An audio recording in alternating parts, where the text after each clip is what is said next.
What's up, good people? Welcome back to my channel. If you're new here, my name is Ama Chang. I cover travel, lifestyle, and business. So if you're into that, be sure to subscribe down below and be sure to hit the bell notification so that anytime I drop a new video, you are notified. If you're not new here, welcome back. It's nice to see you again here. So let's get right to it.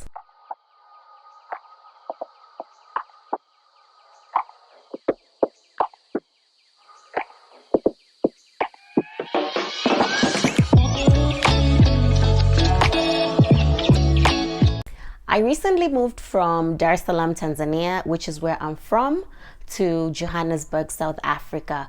And South Africa is a very beautiful country. It has so much to offer. I've been here before a couple of times, I think 5 times, business and for leisure. So I definitely already had fallen in love with the country and was so excited to move here. But today I'll discuss some things that I wish I knew or could have made my transition to moving here a little bit easier. So let's get right to it. Before we move right to the video, I'd like to say that these are my opinions based on my experience here. It might not necessarily be the same case for you, but it's something that I noticed and I wish I knew before coming here. So hopefully they'll be useful to you in case you're thinking of moving here as well. So the first thing is tipping. In Dar es Salaam, Tanzania, if you go out or if you go to a restaurant, if you go to a bar, whatever it is, we do tip, but it's not a necessity. And it's almost as if it's rare, I would like to say. So you'd find tipping mostly occurs in like the big cities like Dar es Salaam and a class of people. Not everybody would tip. Unlike here, when I came here, it's almost like it's a necessity, or it's a standard to tip. You go somewhere, you eat, you're supposed to tip at least 10% of the bill. And so I found that a little bit interesting, because the waiter would actually ask when you're trying to pay, how much would you like to be billed for. So before knowing that this tipping thing is actually a standard, it's something that you need to do. Okay, you don't need to do, it's not a must, but it's a standard practice. I was almost like puzzled, like the bill says what I need to pay. Why are you asking me, in my mind? But then I caught on that practice quickly. So that is something that you need to know. Tipping is almost a standard practice here, whereby you're expected to pay to tip at least 10% of the bill. If you feel like you like the service and you want to tip more, please do, because definitely it goes a long way for the waiters and anybody who's serving you. The second thing I wish I knew was how hard or relatively not easy it would be to settle in.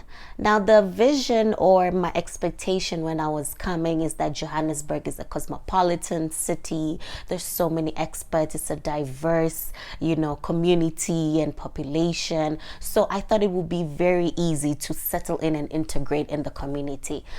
Something that I need to say though, I came in during a pandemic, so it's not easy meeting people during a pandemic. That's fine.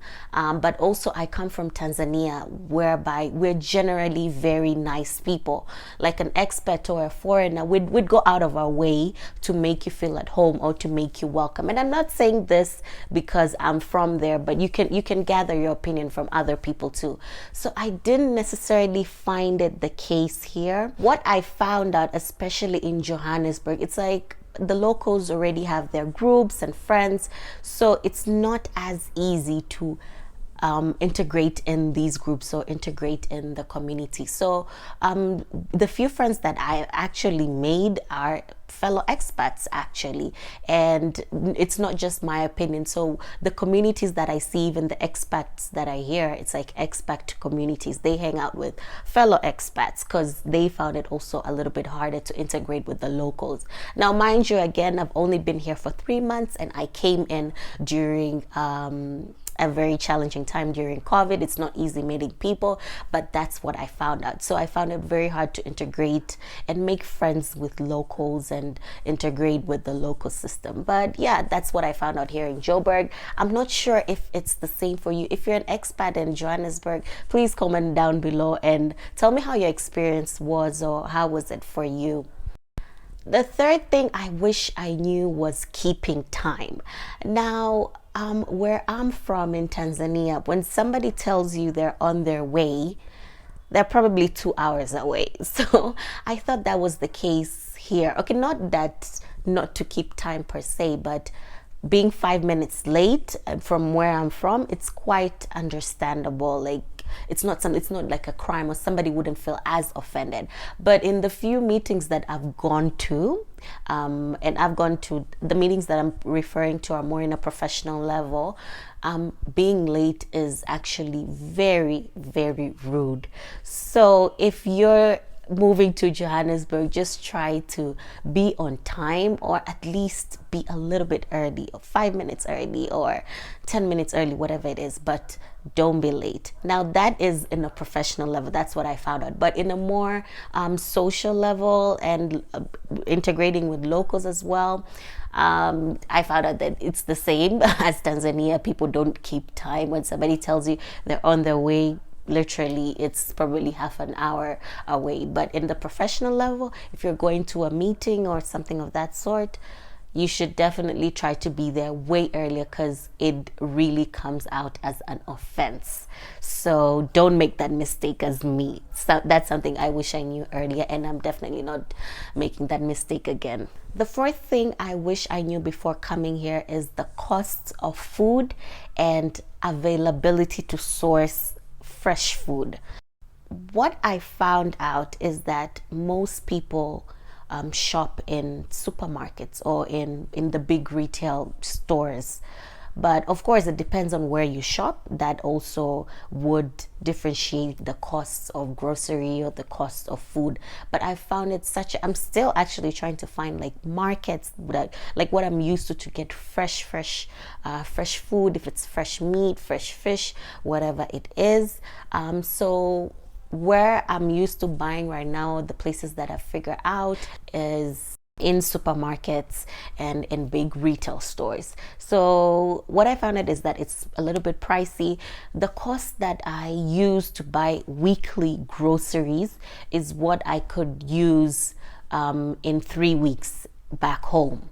So it's relatively way more expensive than back home, but at the same time, most of the things that I buy are packed, like packaged. So even if I go to retail stores like Woolworths that have organic food, but you don't get fresh food like what I'm used to back home. Like you go to a market in the morning and you get a fresh slaughtered chicken, or fresh meat, fresh everything. So that's something that I found a bit of a challenge. I'm still trying to navigate, and I think once I get to know more people and know places, I think I'd definitely be able to source more fresh food, or places where it's more cheaper.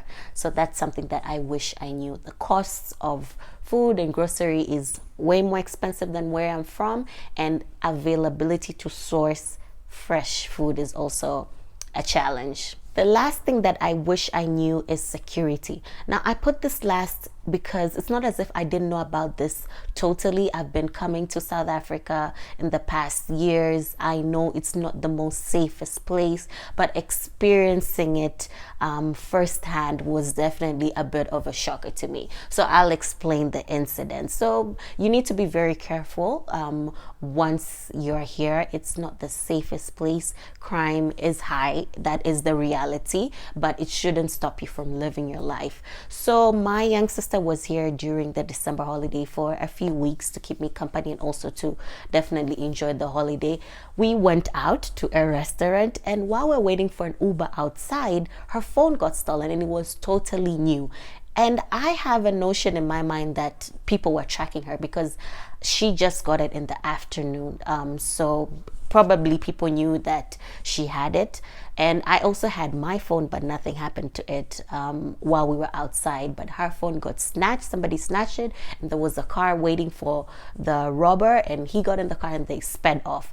Now, my experience with the crime is that unlike home, or unlike Tanzania where I'm from, nobody was willing to help, or nobody showed at least an interest to help. Now, okay, I'm not expecting you to actually wear the problem, and okay, it's not your phone and it shouldn't be any of your business. But from Tanzania, when somebody gets into trouble or somebody has an issue, like, people would be quick to come assist. People would try to chase the robber. People would try to help you out.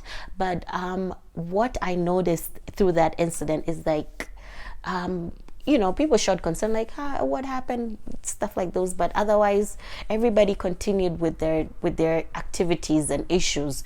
So don't expect that level of concern or level of help as much, especially if you're coming from countries like where I'm from. I know for the Western countries, it's almost something similar.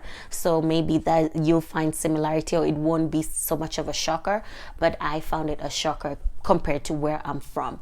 So yeah, be careful definitely with whatever it is. Even if you're driving, your belongings, somebody can smash your window and steal something. So be careful. Don't put things in easy plain sight to tempt robbers to steal from you or harm you. So that's something that was something that I wish I knew, even though I knew it, but experiencing it firsthand through my young sister was quite something. In a nutshell, these are the 5 things that I wish I knew before coming to South Africa or moving to Johannesburg, South Africa. There are things that are manageable, and it's not as if it's going to stop me from liking the place or wanting to explore more or wanting to know people or know different destinations. Not at all. And I also encourage you, this shouldn't stop you. It's just things that you need to be aware of and be careful about, and come here knowingly that this is the situation here from my opinion or from my experience. But I'm looking forward to share more of my journey here as an expat and my journey in discovering and enjoying this beautiful country. So I hope you enjoyed the video. Please comment below if you found this useful, if you're also an expat here and share the same opinion with my opinions, or don't share the same opinions. What was your experience like? If you have any tips to share, so I'd like to hear from you as well. Catch you in my next video, and make sure you subscribe, share, and like, and bye for now.